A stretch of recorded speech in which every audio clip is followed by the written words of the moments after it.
Four-way close voicings. Imagine you're working on an arrangement and you decide you want to try thickening up the lead melody with some extra harmony lines. How would you go about coming up with those lines? Well, let's look at a familiar melody as an example. Mama, life had just begun, but now I've gone and thrown it all away. Mama! Alright, you get the idea. So actually there are countless different techniques we could use to harmonize this melody, all of which would yield different results. But there's one bread and butter technique that I think is probably one of the more useful ones to learn first. It's called four-way close. Let's talk a little about the technique itself before we come back and apply it to Freddie. The four-way part of its name simply means there will be a total of 4 parts, the lead melody plus 3 additional harmony lines. A hallmark of this particular voicing style is that we're going to make sure all 4 lines are always moving in the same direction at the same time. When the lead melody goes up, all the voices go up. When the lead melody goes down, all the voices go down. This is the single most important thing to keep in mind as we learn this technique.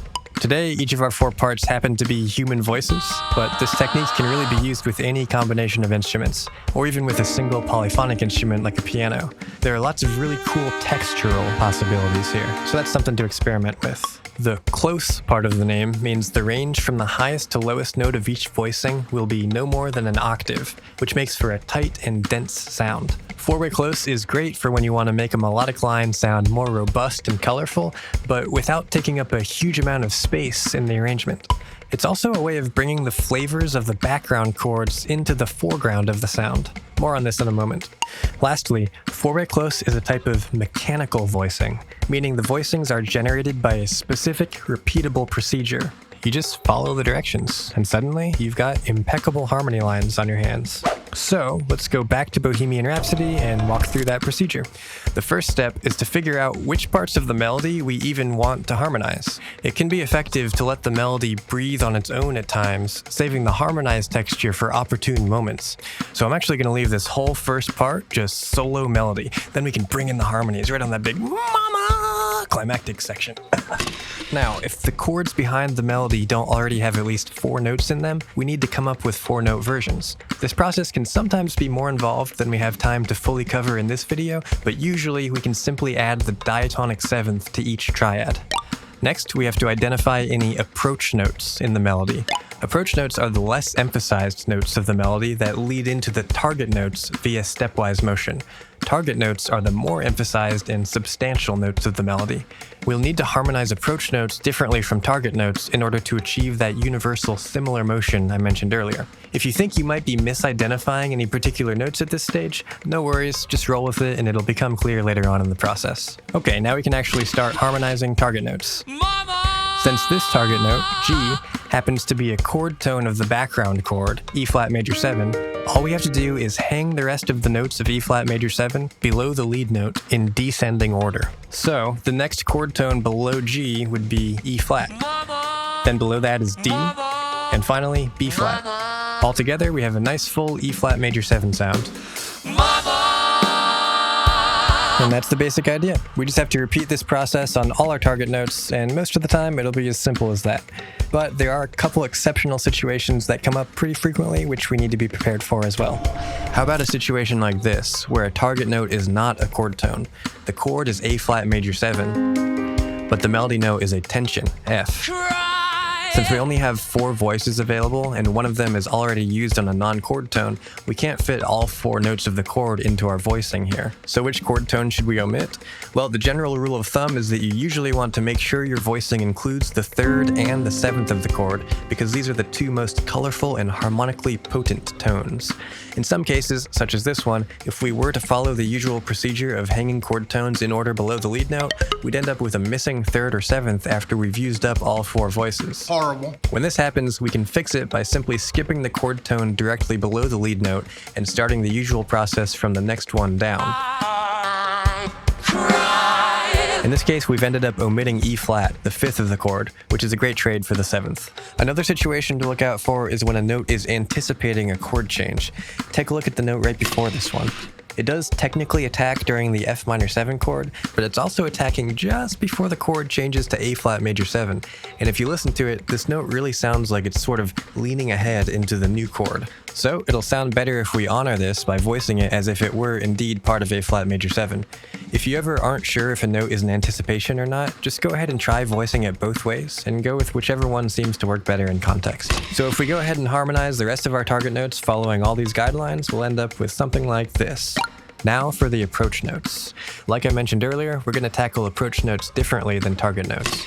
Approach notes pretty much exist for the sole purpose of leading into a target note. And so that's the way we want to think about our treatment of all 4 voices here.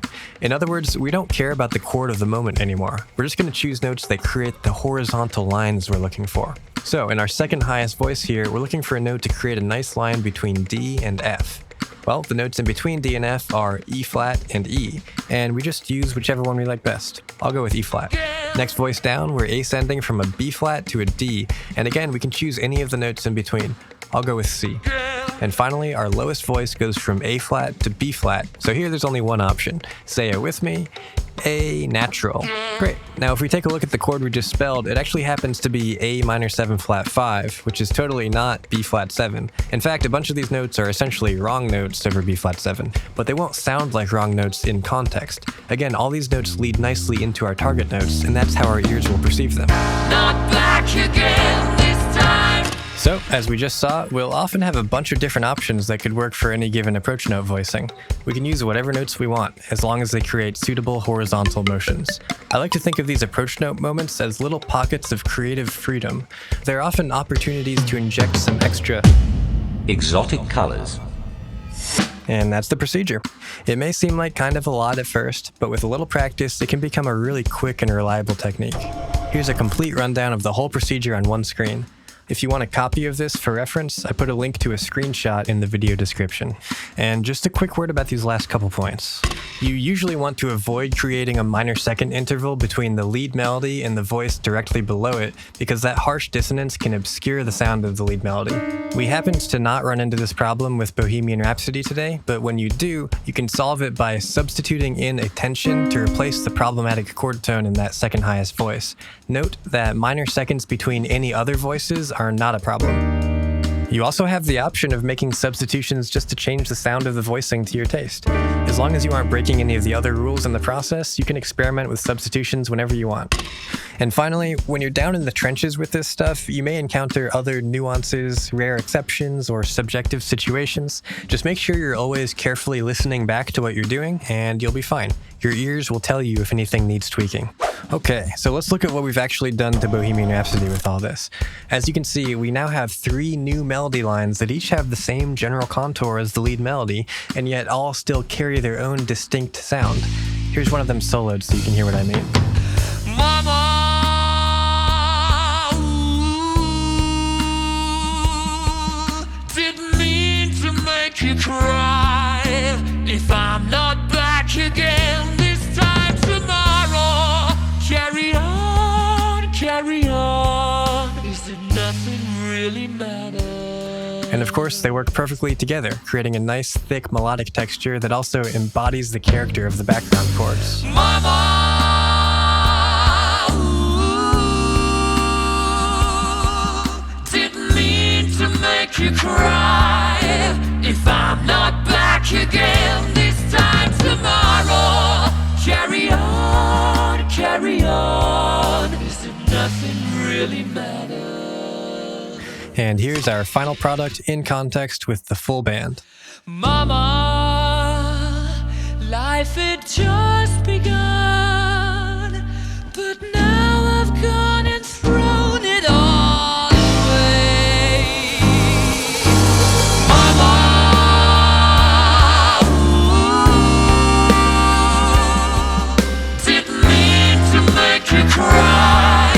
If I'm not back again this time tomorrow, carry on. Is it nothing really matter? Like I said, four-way close is just one of many different ways you could go about coming up with harmony lines for a melody, but it's a really central option. It's also a prerequisite for a bunch of other voicing techniques. I think of four-way close as a trunk of a tree with lots of variations branching off of it. If you want to learn more about this or anything else in the wide world of music, I do private lessons over the internet. And if you'd like to see more videos like this, don't forget to subscribe. You can also help me make them by clicking the super thanks button below or by donating to me directly through my Ko-fi page. And thank you. This channel is dedicated to providing free, high-quality music education to the world, and your support makes that possible.